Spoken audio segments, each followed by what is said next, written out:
queridísimo Julio. Muy bien. Elena, como diría estos impenitentes clásicos que dicen, me paro de pie ante el regalo que nos haces de este viernes de cubilete. Muy agradecidos. Gracias. ¿Cómo estás, Elena? No, pues estoy muy bien. Cumplo dentro de 4 días 88 años, bueno, unos cuantos días más. Ajá. Y estoy muy feliz de oírte y muy bien de salud y toda mi familia, 10 nietos, 10. También muy bien. Así que todo lo que sí, claro, la situación de los que no están bien, que son muchísimos, pues sí me puede muchísimo, claro. Claro. ¿Cómo has pasado estos días de distanciamiento, de estar en casa? ¿Te ha servido especialmente para algo, para reflexiones, para repasar algo de tu vida? Pues bueno, a mí me sirve para escribir. Como tú, soy periodista, no tan buena, además no soy una gente muy actual por mi edad, ¿no? Entonces hago unas entrevistillas así, pasaderitas, y luego ya, ¿qué más hago? Pues trabajo en mi novela El amante polaco, para que tiene que ya salir la segunda parte, y eso es no hago mucha cosa. Así. Elena, tú has conocido todo el proceso cultural, has conocido personajes de la vida cultural, artística, política, de este México nuestro. Esta etapa que estamos viviendo, ¿te parece la más intensa o hay otra que te haya parecido particularmente intensa?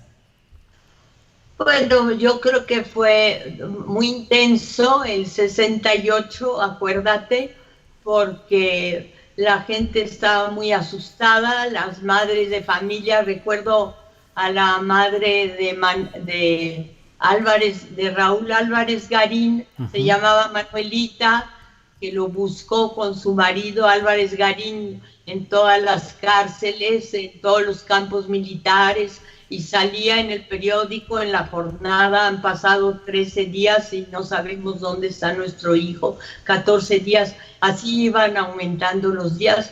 Me pareció muy doloroso. También pues el asesinato de periodistas ha sido épocas también duras, dolorosas, ¿no? Y pues yo creo que, bueno, muertes, historias personales, ¿no? Pero en general, pues esta época es una época para todos muy enigmática, porque no la podemos resolver, no solo leemos lo que ha sucedido en otros países, recordamos a Albert Camus, el del extranjero y la peste, es francés, pero finalmente pues estamos un poco como en suspenso, en un suspenso del cual o quizá un túnel no demasiado negro, sobre todo para la gente privilegiada, pero sí yo creo que muy negro para pues la gente que vive al día, y es mucha en México la gente que vive al día. Sí, así es. Ya se te olvidó, ya te fuiste, ¿verdad? No, es que hubo aquí una pausa en el micrófono que no supe a qué se debía. Te estaba escuchando. Porque fíjate que una vez estaba yo entrevistando a Carlos Fuentes. Ajá. Y se enojó porque me dijo, Elena, me haces esa pregunta por segunda vez, ya me la hiciste. Porque se me fue. ¿Cuál es el secreto para hacer una buena entrevista, Elena?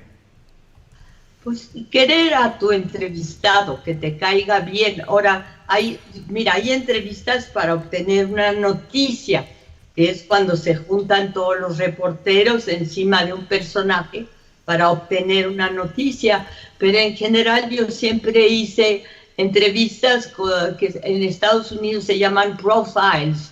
Eso me lo dijo Monsiváis, no te creas que yo llegué a esa conclusión, que es un poco un perfil de lo que es cada gente, de que si su esposa entra cada rato a ver qué está pasando, que si él es simpático, que si, qué cuadros tiene en su casa, que si es un ladrón. Pues en general los ladrones, los políticos mexicanos no conceden entrevistas mexicanas, ¿no? Mexicanas, personales. Uh-huh. En primer lugar, en tu descripción de vida, ¿colocas escritora y después periodista o primero periodista y después escritora? Primero periodista, porque le debo todo al periodismo. Uh-huh. Si yo no entro a Excelsior en 1953, que tú no habías nacido, entonces muchos no habían nacido, pues no sería yo escritora, pero fíjate que al mismo tiempo en que entré a Excelsior, se inició la colección que se llamó Los Presentes, donde se dieron a conocer Carlos Fuentes, Álvaro Mutis, José Emilio Pacheco, todos los que después serían grandes, y fue al mismo tiempo fue el mismo año en que entré a Excelsior, uh-huh. Con Rodrigo de Llano. Uh-huh. Si no se hubiera dado ese momento en el que entraste al periodismo y luego pudiste ser escritora, ¿qué crees que habrías sido? Pues una señora que pone la mesa muy bonita, que recibe muy bonito, que tiene casa muy bonita, hijos muy bonitos, un marido muy bonito, todo precioso, todo bonito. Eso hubiera sido sí. una mujer de hogar. Una mujer de hogar, pues una mujer consentida, obviamente, porque yo vengo de un medio consentido, un medio donde a las mujeres finalmente pues son amas de casa. Pero yo tuve una mamá héroe, tuve una mamá que manejó una ambulancia durante la guerra y que fue siempre muy valiente y siempre con una enorme sonrisa. Nunca presumió, nunca... Me cae muy bien mi mamá, te hubiera caído muy bien a ti. Uh-huh. Y dentro de todo de esta hipótesis que estamos hablando, ¿habrías sido feliz como mujer de hogar, llevando una vida de privilegio? No lo sé.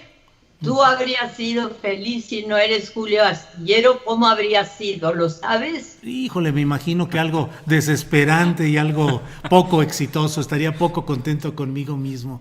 ¿Tú? Ay, tampoco te sientes muy exitoso. No hay que sentirse eso nunca. No exitoso en ese sentido, sino en el sentido de poder hacer lo que uno desea y comprometerse con lo que intenta, ¿no? Pues el éxito finalmente no es más que una etiqueta efímera y voluble, creo yo. Pero... Oye, ¿perdón? Julio, pero tú estuviste con la familia Nava, ¿no? Sí.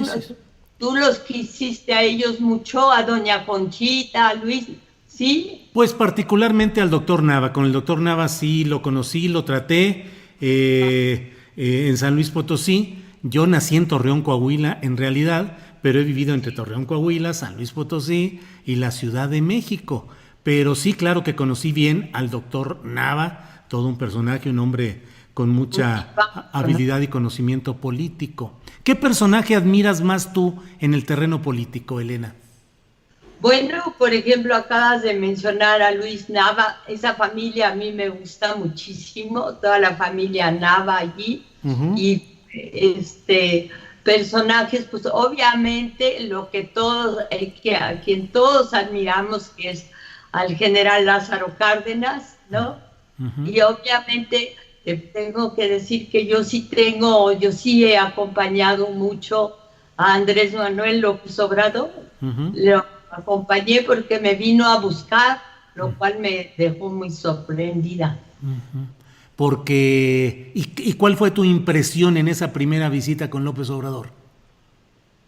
Bueno, vino con Chema, José María Pérez Gay, uh-huh. y entonces nos sentamos en torno a la mesa y me dijo que quería que yo le ayudara. Yo le dije que no sabía ni manejar mi casa, que la maneja Martina.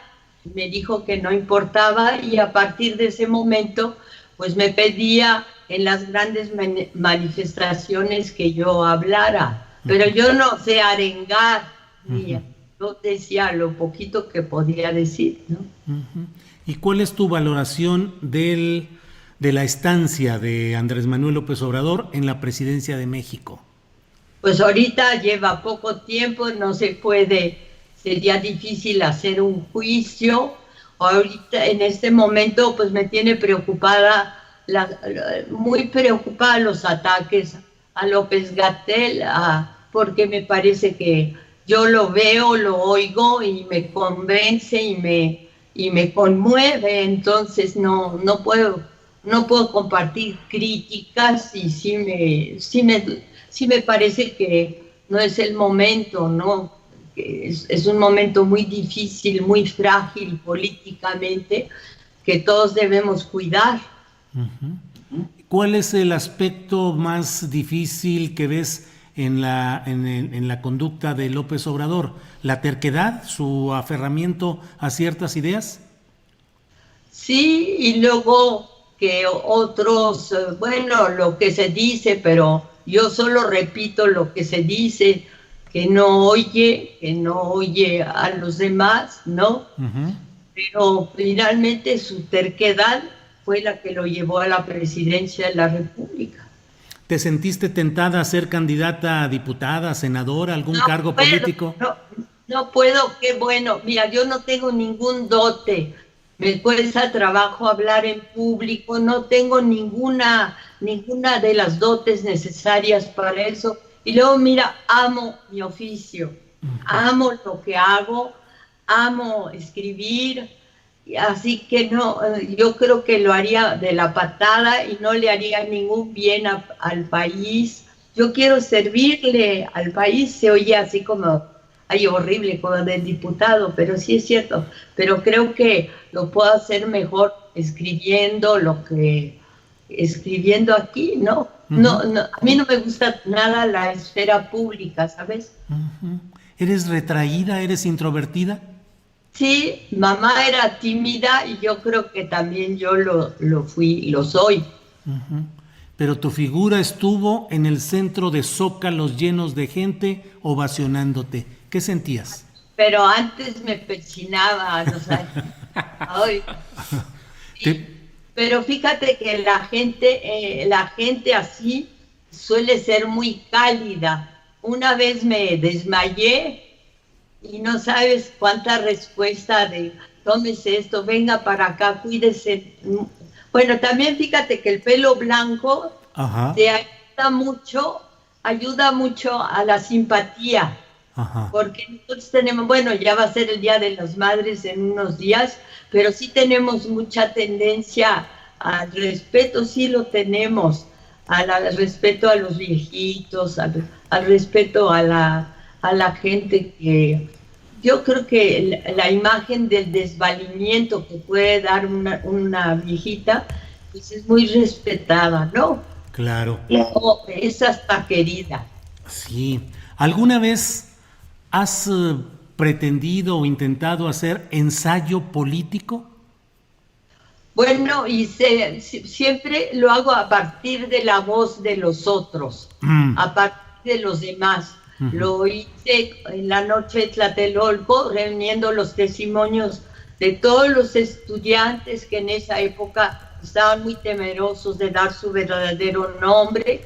Lo hice en Fuertes el Silencio, en la colonia Rubén Jaramillo, en Cuernavaca, cerca de Cuernavaca, en Temisco. Pues lo he hecho en varias ocasiones con campesinos que me han hablado de su situación, por ejemplo con la soldadera Jesús Apalancares, la de Hasta no verte Jesús mío, que me hablaba muy mal de los políticos, ¿no? Y habló, por ejemplo, de la patada de Pancho Villa, que es un héroe que ahora ya está en la Cámara, ¿no? Y así, a través del tiempo sí he hecho entrevistas, pero yo nunca he dado grandes opiniones políticas, quizá a través de las entrevistas o a través de la crónica. Es muy bonito escribir crónica. Monsiváis y yo trabajábamos muchas veces juntos en crónicas, todo el terremoto, toda la época del terremoto y otras épocas políticas hasta que él murió, ¿no? ¿Y Fue una pérdida espantosa. te invitaron alguna vez o pensaste alguna vez en escribir una columna política? No, me invitaron a ser diputada, pero nací en París, en Francia. No lo puedo ir a hacer una columna como tú la haces, política. Yo creo que no la haría, no.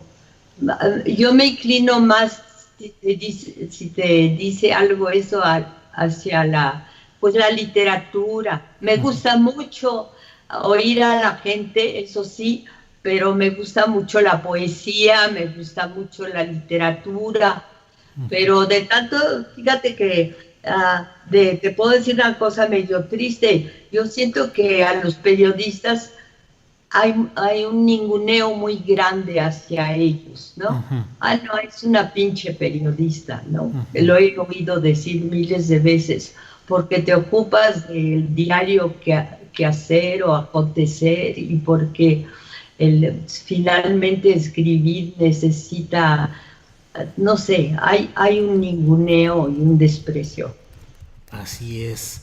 ¿A ti ¿O no lo has sentido tú? ¿Lo has sentido? Sí, claro, hay un desprecio de los políticos particularmente o de la gente que tiene poder hacia el periodista, el reportero, el que está haciendo la nota, el que tiende el micrófono hacia el entrevistado. Sí hay un desdén, hay una actitud poco propicia y bueno, pues eso nos toca cotidianamente, pero con sus altibajos.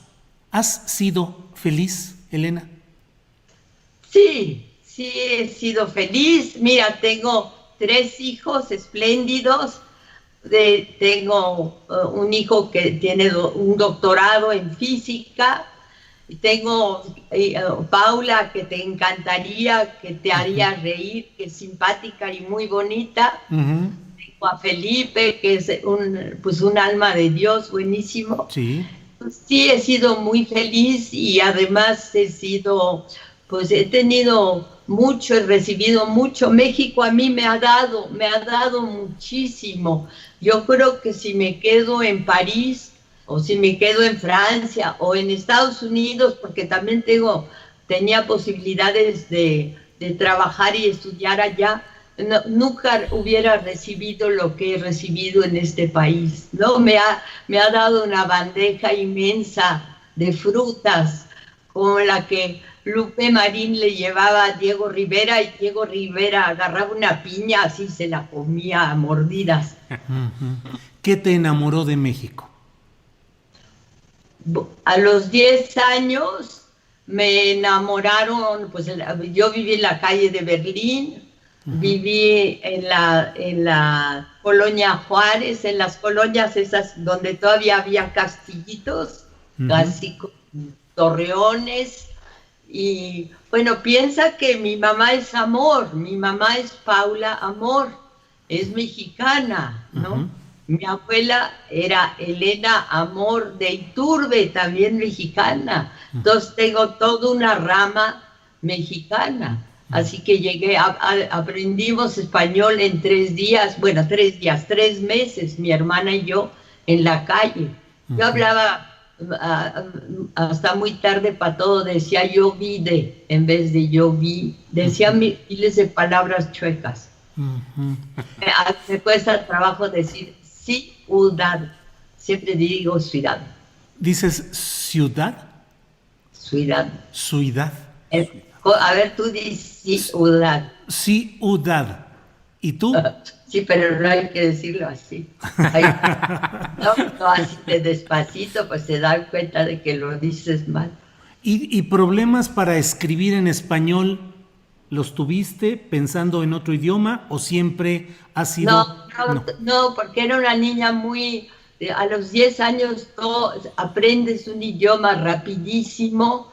Después ya te da vergüenza equivocarte, entonces te vas muy despacio, pero de niño todo se te facilita, entonces no me costó trabajo. y además aprendí muy pronto. Mi idioma materno es el francés, pero también aquí rapidísimo aprendí inglés en el Queen's School, así que fue un bagaje, es un bagaje cultural importante, saber 3 idiomas, ¿no?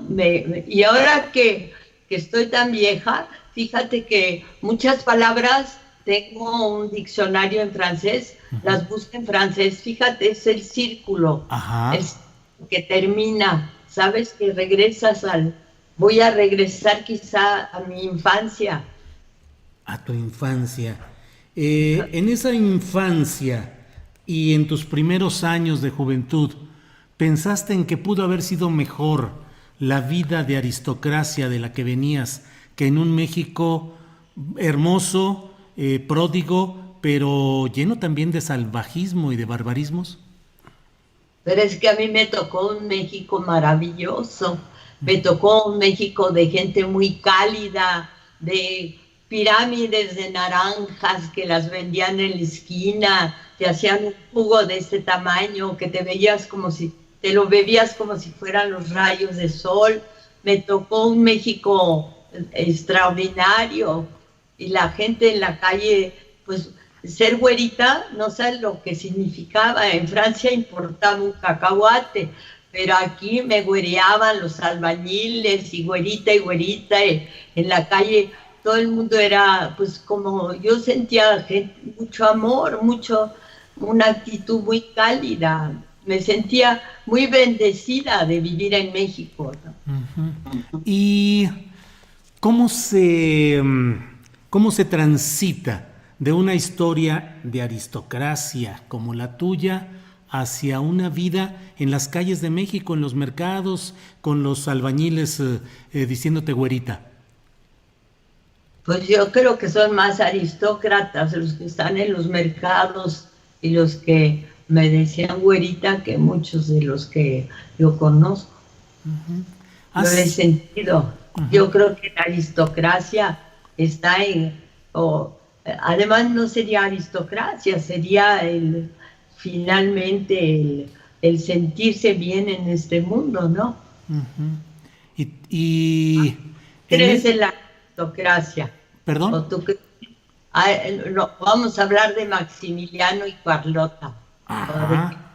¿Has escrito ¿qué escrito te falta o en cuál te gustaría abordar este tipo de temas? Bueno, ese tipo de temas, para que veas, está ahora en esa novela que se llama El amante polaco, que es la historia de Stanislao Poniatowski, que fue rey de Polonia porque lo puso en el trono Catalina la Grande. Catalina la Grande tuvo así de amantes, titipuchal de amantes, fácil 25. Y su segundo amante, el primero se llamó Saltykov. Ella se casó con Pedro, el emperador de Rusia, Pedro II. Su segundo amante fue Saltykov y el tercero fue el polaco Poniatowski. Y cuando ella quiso librarse de él, cuando ella accedió al trono, lo nombró, se le acusó de haber asesinado a Pedro, lo nombró rey de Polonia. Lo hizo rey, pero nunca más volvió a estar en su cama. Y Poniatowski decía, yo no quiero ser rey, yo quiero estar en tu cama, pero no le sucedió. Oye, Elena, ¿qué ha pasado con ese México que tú conociste de las pirámides de naranjas, de los albañiles que te güereaban, a este México hoy de tanto asesinato, de tantas escenas salvajes, de los crímenes del narco, de la descomposición social? Bueno, eso es durísimo, es duro, es muy duro esto, ¿verdad? Es muy difícil de aceptar porque ha sido una denigración de un país muy valioso y de un país al que finalmente quizá nosotros no hemos sabido proteger, quizá la educación no se puso el suficiente énfasis, quizá no tuvimos la cantidad de Jaime Torres Bodet que nos merecíamos. Torres Bodet hizo mucho porque por la educación primaria, la secundaria, porque los mexicanos pudieran ir todos a la escuela, y eso se fue perdiendo y ha sido una pérdida. Estas son las consecuencias, ¿no? De que nuestros valores se han deteriorado al grado de que nos parezca normal que alguien empuñe una pistola y mate a otro. No nos parece normal, pero es algo que lo leemos todos los días, ¿no? Sí, me quedé con esta idea de te güereaban los albañiles y te pregunto, ¿te cortejaban también los políticos? Los políticos siempre han querido, los que están en el poder, acercarse a los intelectuales, los escritores, los artistas, para tener un poco ese respaldo o esa presencia conjunta. ¿Qué tanto te sedujo el poder y si en particular algún político que no sea López Obrador? Bueno, fíjate que yo quise muy bien, me buscó mucho a Aguirre Palancares. Norberto. Que también buscó mucho a Elena Garro, y le ayudó mucho a Elena y a la Chata Garro. Aguirre Palancares a mí me cayó muy bien, porque se parecía a este gran científico norteamericano, luego Oppenheimer. Tenía un rostro muy hermoso, un pelo blanco, era moreno, y me invitó a Juchitán, a Oaxaca, a algunos viajes, y yo lo quise mucho, me cayó muy bien, pero no era simplemente que él quería porque como alguna vez critiqué todo lo que sucedía en el campo, pues en el campo de la agricultura, en el campo de los ejidatarios, de los ejidos. Entonces él quiso que yo fuera, y sí fui a una gira con él, y sí, pues me pareció un ser espiritual, un ser que sí se preocupaba. Me gustaba mucho el trato que le daba a los campesinos que se acercaban, a las mujeres, el respeto con el que los escuchaba, y era un respeto de veras que venía del corazón, no era una cosa para la foto, ¿no? Mucho se ha hablado de Carlos Salinas de Gortari como el gran cortejador, como el gran buscador de artistas, de periodistas. En su momento, ¿sentiste tú que Salinas de Gortari estaba realizando un gobierno importante y trascendente? Bueno, en el primer año de su mandato, yo estaba en un grupo, era la única mujer junto con Margot Su, que nos reuníamos en el famoso, se llamó Ateneo del Angangueo, y invitaban una vez al mes. Iván Restrepo invitaba a un político muy importante, y se le hacían preguntas, y yo creo que para mí fue un aprendizaje.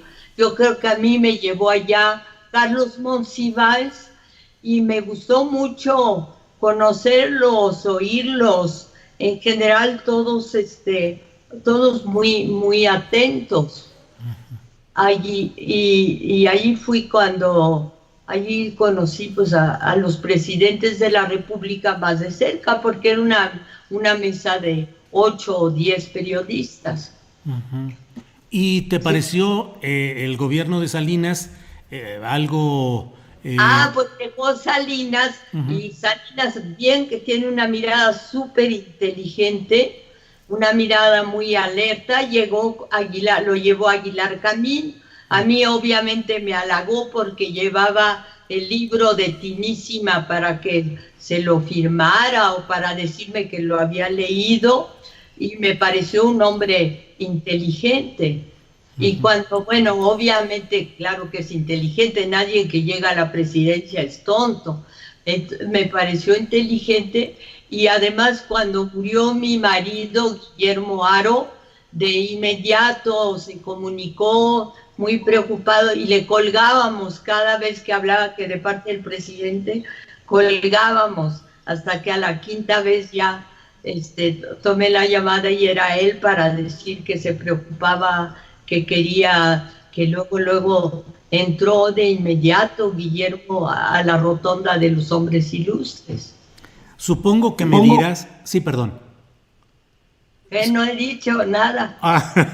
Oye, te quiero preguntar, si no hubieras nacido en París, ¿en qué parte de la República Mexicana te hubiera gustado nacer que no fuera la Ciudad de México? Porque creo que esa sería la primera respuesta natural. ¿Dónde te hubiera gustado nacer? Pues fíjate que me hubiera gustado nacer quizá en el norte, porque en el norte son muy cariñosos y siempre te están diciendo la verdad. Uh-huh. Siempre. Es muy difícil que un norteño te mienta. Uh-huh. Pero Monterrey, Hermosillo, Ciudad Juárez, Saltillo, Torreón, ¿dónde te hubiera gustado nacer? Me encanta Torreón. Pues yo ahí nací en Torreón, Coahuila, por eso lo incluí ahí. Yo no lo sabía, vas a decir que soy una pinche lambiscona. No, ¿cómo crees? Pero ¿te gusta Torreón? Sí. Uh-huh. Me gusta mucho. Ajá. Y conocí un director de periódicos allá muy reconocido, español, que hizo un periódico muy bueno, que se llamaba, a su hija se llamaba Olga González Card, uh-huh. Pero tenía Juan Bels. Sí, del siglo de Torreón. Ese del siglo de Torreón. Uh-huh, uh-huh. Elena, ¿cómo ves la situación de la comunidad cultural en estos tiempos del presidente López Obrador? Hay muchas críticas, muchos disgustos. ¿Qué tanto se está haciendo justicia o es injusto lo que se está haciendo con la comunidad cultural en esta etapa de la llamada Cuarta Transformación? Bueno, he leído todas las críticas, todo lo del FONCA, lo he seguido obviamente en los periódicos y sí creo que es muy importante que, por ejemplo, mira, figuras como Toledo, Francisco Toledo, una figura oaxaqueña, mexicana extraordinaria, no lo tienen el resto de los países del mundo. Y yo creo que tenemos nosotros que ayudar a que se produzcan más Franciscos Toledos, más gente valiosa como la que hemos tenido. Por ejemplo, Carlos Pellicer, el presidente siempre está hablando de Carlos Pellicer. De veras, por él es una devoción enorme. Lo acompañó muchísimas veces en Tabasco. Entonces hay que pensar en eso, en que finalmente la cultura es una salvación. Entonces no hay que cerrar las puertas de la salvación en México. Es una manera, nosotros en Europa nos conocen, o en todo el mundo nos conocen por nuestro pasado, pero también hay un presente importantísimo, ¿no?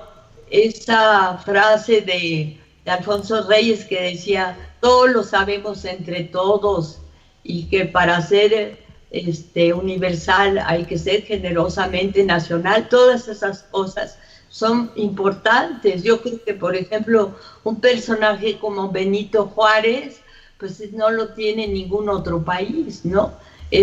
No es que sea nuestro Gandhi, pero es un personaje.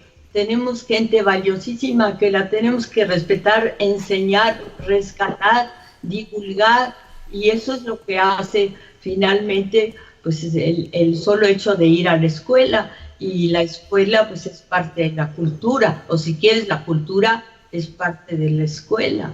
Claro. ¿Cómo están las cosas? Lo sanitario, el COVID-19, la crisis económica, la barbarie que vivimos a causa de la violencia del crimen organizado, la pérdida de valores en la sociedad. Te pregunto, ¿tendrá salvación México? Ay, claro. ¿Sí? México, claro que sí, ¿no? Pues es un país maravilloso. Mira todos los días de sol que hemos tenido, todo el cielo azul que hemos tenido en estos días. Todo, el solo clima ya es una joya de la corona de México, ¿no? Entonces, claro que tenemos, y luego hay gente que importa mucho, gente que ha hecho mucho. Tenemos a los tres grandes, tenemos también a Vasconcelos, tenemos a grandes escritores, tenemos a Octavio Paz, pero también a gente muy joven, que creo que es muy importante que la rescatemos. Seguramente tú has de haber conocido a José Revueltas, ¿no? Sí, claro, todo un ejemplo de lucha y de resistencia y rebeldía, claro. Y de inteligencia y de gran escritura, es un gran novelista, un gran cuentista. Tenemos una Rosario Castellanos en Chiapas, esa es una maravilla de mujer, ¿no? Con sus cuentos que ella no le gustaba que dijeran que eran novelas indígenas, pero ella rescata toda la parte de Chiapas, pues la más olvidada. Claro. Tenemos gente notabilísima, además de la gente, pues la gente de todos los días, la gente que a lo mejor es ahora la que más está sufriendo. Claro, fíjate que ahorita que hablábamos del sol, sonreíamos mi hijo y yo, mi hijo Julio Alejandro, que me acompaña en estas transmisiones, porque justamente estábamos platicando hace un par de horas de esta belleza, de la profusión de sol, de lo que implica de alegría, lo que revivifica, y bueno, pues eso es parte, y Julio Alejandro, ¿sí? Platicábamos de eso, ¿no? Sí, pues es muy interesante esto que dices, digo, en otras partes del mundo, en París, en Londres, en países nórdicos, pues que no hay tanto sol y te deprime y te pega muy duro, y bueno, pues se me ocurre una pregunta.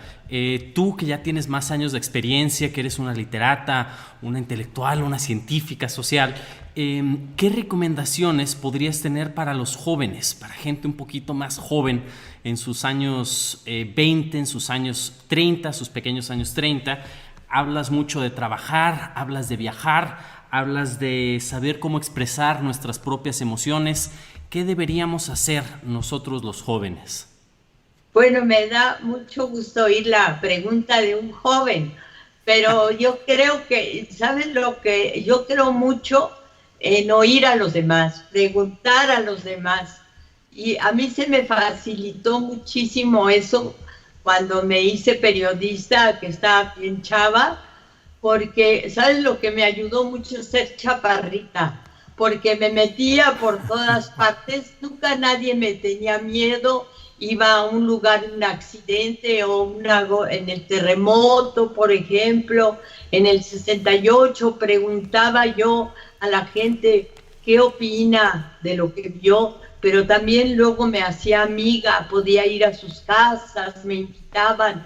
Y eso, mira, eso lo hizo, por ejemplo, un gringo bien inteligente que vino a México, que se llama Oscar Lewis. Oscar Lewis hizo Los hijos de Sánchez y luego ya siguió haciendo otros libros y luego incluso creo que lo hizo en Puerto Rico, otro libro sobre...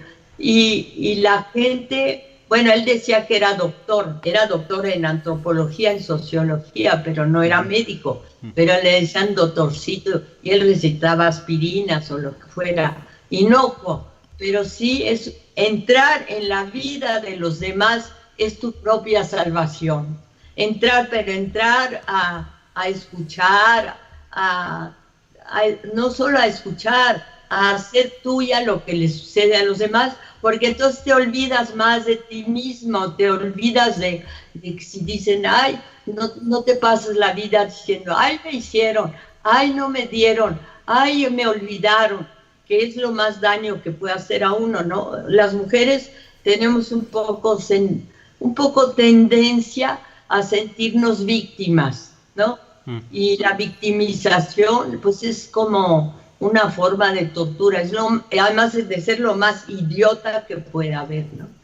¿Qué opinas, Elena, de este movimiento de mujeres en denuncia de acosos, de agresiones sexuales?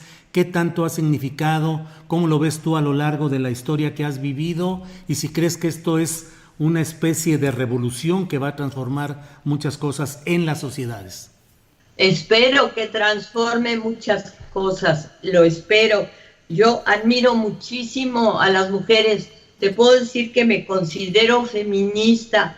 Soy fundadora de una revista que se hizo hace años, que hizo Margarita García Flores con Alaí de Fopa, se llamó FEM, F-E-M, femenino, y yo creo que, pues yo escribí Hasta no verte Jesús mío, la vida de una revolucionaria, de una soldadera en la Revolución Mexicana, a quien llamaban colchón de tripas del capitán, ¿no? Y he escrito sobre todo sobre mujeres, pues ahí está Tina Modotti, ahí está Lupe Marín.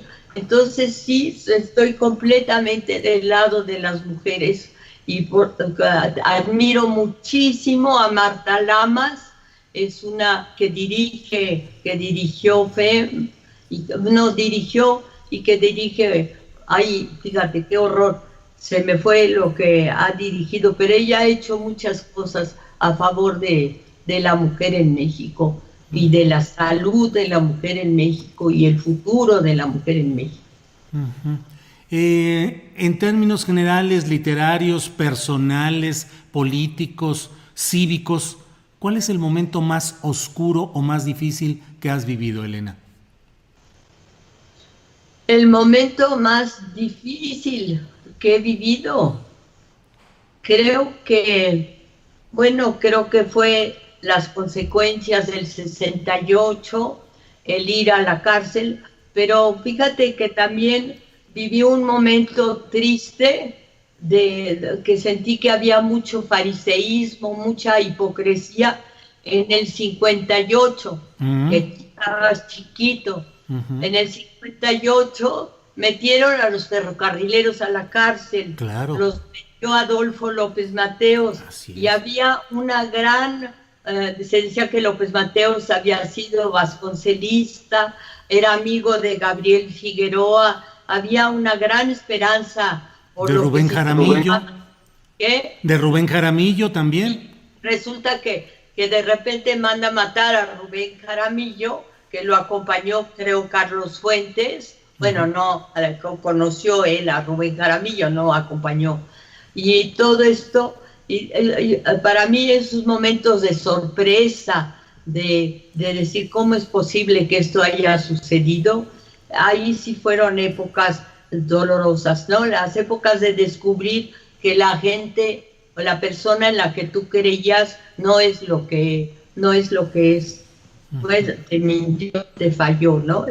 Yo creo que la traición o la doble cara, pues siempre es algo que dices, ¿cómo pudo pasar? ¿Cómo pasó esto? Pues me apena hacerte una pregunta que es como de esas preguntas de cajón, pero no veo de qué otra manera formulártela. De tus libros, ¿hay alguno que te guste más, que digas, este es el que marcó mi vida? Yo no sé si La noche de Tlatelolco, Hasta no verte Jesús mío, o cuál sería el libro que tú creas que es definitorio en tu carrera. Bueno, yo siempre te voy a decir que el que estoy escribiendo, porque si no lo escribo, pues entonces, si no tengo el ánimo para hacerlo, y pues no lo hago, ¿no? Entonces el próximo, yo soy muy crítica de mí misma, no te podría decir tal o cual, te podría decir que sí recuerdo mucho a la Jesús Apalancares, de Hasta no verte Jesús mío, porque la conocí, la vi, la oí, es un libro a partir de un ser humano, y entonces, a partir de un ser humano que yo traté, ¿no? Que eso es muy bonito. Entonces, y que me enseñó mucho y que le debo mucho, y a quien todo el tiempo recurro, porque me pasa algo que me da tristeza y pienso, ¿qué haría Jesús en esta circunstancia? Entonces sí, esa ha sido un personaje para mí muy entrañable. Cuando no estás metida leyendo, escribiendo, ¿qué haces como diversión para relajarte? ¿Cocinas? ¿Tocas la guitarra? ¿Cantas? ¿Qué haces? Pues yo cantaba re bonito, pero ya se me fue totalmente la voz, pero por ejemplo, bueno, cantaba y yo no digo que era re bonito, me decían, ay, tú cantas porque cantas bonito, pero también ahora lo que hago en general es lo que hacemos todos los viejos, salir a caminar, mover las patas, si puedo. Tuve un perro Shadow que para mi desgracia se murió, salí a caminar con él y era una gloria verlo saltar. Yo vivo al lado del Parque de la Bombilla. Ajá. Y lo veía saltar los setos y saltar y correr y ser feliz y regresar corriendo cuando lo llamaba, y ese perro se me murió, y así que ya ha sido una tristeza enorme. Mi abuela recogía los perros de la calle, así que somos muy animaleros. Además, amé mucho los caballos. Yo creí que un caballo te podía entrevistar como tú lo haces. No te estoy llamando caballo, te estoy simplemente diciendo que... Y así que que hay mucha cercanía con la naturaleza también, el amor a las plantas, ver cómo van saliendo, creciendo, todo eso. Si pudieras... Aquí hay un parque que he sembrado yo árboles allí. Si pudieras renacer, ¿en qué te gustaría renacer? ¿De animal o de planta? ¿O de idea? ¿O de idea? De animal, o en caballo o en perro. ¿De planta? No, nada de mariposa o esas cosas. Y yo, ¿de qué? ¿De una planta? En una planta... ¿Sabes qué planta me gusta mucho? Que me gustaría mucho una planta, por ejemplo, como el maíz o el trigo. Me gustaría mucho, porque pues para ser útil y para que me comieran. Nutricia. Nutricia, para nutrir.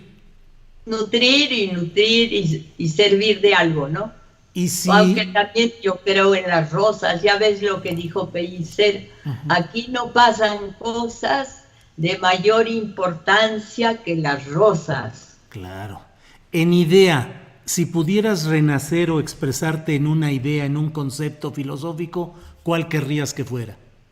Pues sí, me gusta mucho lo que dijo Juárez, que el respeto al derecho ajeno me gusta muchísimo. Pero bueno, hay miles... Piensa que yo soy de colegio de monjas, así, y además nací así que hay miles de cosas. ¿Persignada? ¿Eras persignada? ¿Eras confesional? Sí, yo estuve en un convento de monjas hasta los 19 años. ¿Qué cantabas? ¿Qué era lo que hace rato me dijiste que cantabas? ¿Qué te gustaba cantar sobre todo? T for two. And two for thee, me for you, and you for me. Nobody to see us. No, ya no me lo sé, pero ese gringadas. ¿Sabes qué? Esas gringadas, ¿sabes quién las cantaba mucho? Y las sabía, era Carlos Monsiváis. Carlos Monsiváis y yo una vez nos venimos creo que de Tabasco, y todo el viaje cantamos en inglés. Todo el viaje.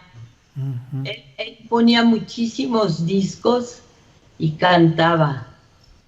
¿Y cantaba bien? Y cantaba en inglés. Sí. ¿Entonado, Monsiváis? Sí, muy entonado. Sí, es muy entonado, y además muy entonado a su cabeza, Esa sí estaba bien entonada. Claro. Recuerdo al maestro Miguel Ángel Granados Chapa también cantando boleros y canciones románticas. Él también era muy de cantar. Viajé con ellos en Israel y todo el tiempo cantaban. Fuimos juntos, cantábamos, y no sabes la cantidad de cosas que aprendí con ellos, solo de escucharlos. Género literario sabían de memoria todo el brindis del bohemio. Sabían muchísima poesía de memoria. Te decía, ¿qué opinas sobre las políticas actuales relacionadas con diversidad sexual y acercamiento con iglesias? Ahorita que hablábamos de lo confesional, ¿crees que estamos entrando, aunque el presidente es un hombre, diría yo, de centro izquierda, ¿crees que en general la sociedad mexicana se está cargando hoy más hacia la derecha? No sabría decirte eso, pero sí diría que sería muy importante hacer así movimientos hacia los gays, hacia las mujeres, bueno, hacia los movimientos gays, que sí creo que sí han hecho falta, y declaraciones en ese sentido también, incluyentes y también de protección. ¿Qué te genera el mayor amor en este momento? ¿El pueblo de México, tus nietos, tu familia, tu obra literaria? Bueno, me genera el mayor amor en este momento Martina García, que me acompaña en la casa, me hace de comer, está siempre contenta, no me dice que quiere salir los domingos, barre frente a la puerta, que en ningún país tú sabes que cada quien barre su pedazo de calle. Uh-huh. México es el único país que hace eso, y Martina lo hace como si quisiera que su pedazo de calle fuera lo mejor barrido de este mundo, y ella ahorita, pues yo creo que yo no saldría adelante sin ella. Claro. Elena, pues estamos llegando ya al final de esta entrevista que amablemente nos has concedido, y yo te preguntaría, para vivir una vida plena, para tener la sonrisa que tú tienes, la tranquilidad que se ve en ti, ¿cuál es el consejo y cuál es el secreto?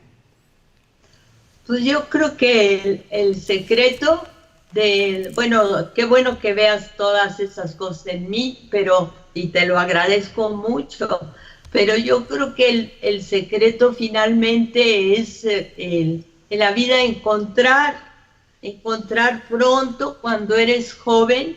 Eso es importante para tu hijo también, ¿no? Uh-huh. Que seguramente encontrar pronto lo que quieres hacer, que después eso que haces se vuelve tu vocación, se vuelve más tarde tu profesión, y encuentras finalmente tu lugar sobre la tierra. Yo creo que lo peor en esta vida es sentir que a nadie le haces falta, que lo que tú haces es inútil, no te importa. De hecho, fíjate que la depresión que sí nos da a todos es sentir que no servimos, sentir que no sirves para nada. Yo creo que ha de ser un pensamiento que te acompaña y finalmente te matan, ¿eh? Entonces, ¿para qué estoy si no sirvo, a nadie le hago falta?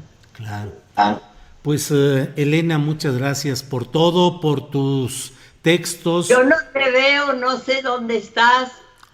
Es que por problemas técnicos no ponemos la imagen nuestra, tú no la puedes ver porque luego se carga demasiado la computadora y no sé cuántas cosas, pero sabes que con un gran afecto, agradeciéndote toda esta oportunidad de platicar contigo, de leer tus textos, de la gran periodista que eres, de la gran entrevistadora. Luego me tienes que dar algunos consejos y recomendaciones.